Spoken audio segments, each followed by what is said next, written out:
In a small village nestled among misty hills, there lived a young man named Jaya. He had heard whispers of a mysterious door, an ancient door set into the side of the mountain, which, according to legend, would open only for the one who was truly ready. Behind it lay the answer to all suffering, the secret of lasting peace. Jaya was restless. He had tried meditation, fasting, and pilgrimages, but peace always slipped through his fingers like water. So he decided, I will sit before that door until it opens for me. He climbed the mountain. There it stood, old, weathered, covered in moss and vines.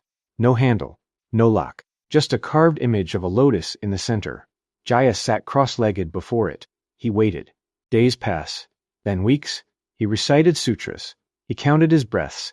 He ignored hunger, thirst, and the ache in his back. He watched the sun rise and fall, the birds come and go, the rain soak his robes. One morning, an old monk appeared, walking slowly with a staff. He stopped beside Jaya and said, What are you doing? I am waiting for this door to open, Jaya replied, without opening his eyes. The monk smiled. And how long will you wait? As long as it takes. The monk sat down beside him. Tell me, young one, when you close your eyes in meditation, what do you see? Jaya opened his eyes, annoyed. I see my thoughts. I see restlessness. I see impatience. And when you look at the door, I see a door that refuses to open. The monk nodded. So you see a door that refuses, and a mind that resists. That is the only suffering here. Jaya frowned. But the legend says the door opens for the one who is ready. I am trying to become ready.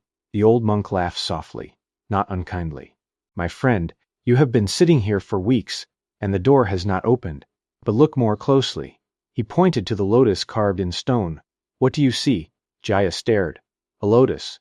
And where does the lotus grow? In muddy water. Exactly, monk said.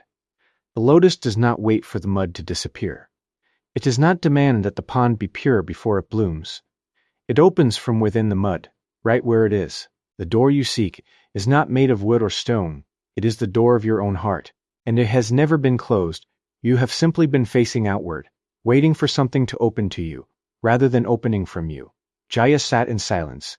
The words settled like dust. The monk continued, You want peace? It is not behind a door. It is in the waiting, in the breath, in the ache in your knees and the bird that just landed on the vine.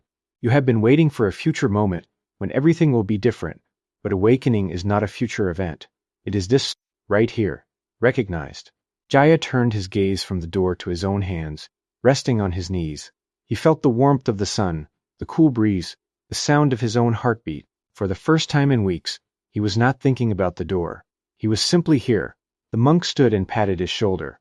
The door that never opened was never meant to be opened from the outside. It was always a mirror. And with that, the monk walked away, his staff tapping against the stone. Jaya remained seated, but now he was no longer waiting. He closed his eyes, not to escape, but to be with exactly what was breath, body, earth, sky. And in that moment, something shifted. Not the door, but his heart. He understood. The door had opened the day he stopped knocking. We spend our lives searching for answers, for peace, for the right moment. But the Buddha taught that the source of liberation is not in some distant place or future state. Teachers in the present reality, just as it is. The mind that waits for happiness is the mind that suffers. The mind that accepts what is, without resistance, without craving, is already free. As the Dhammapada says, you yourself must strive. The Buddhas only point the way. The door is not outside you. It is your own awareness, and it has never been locked. May you stop waiting. May you turn inward. May you find that you were the door all along.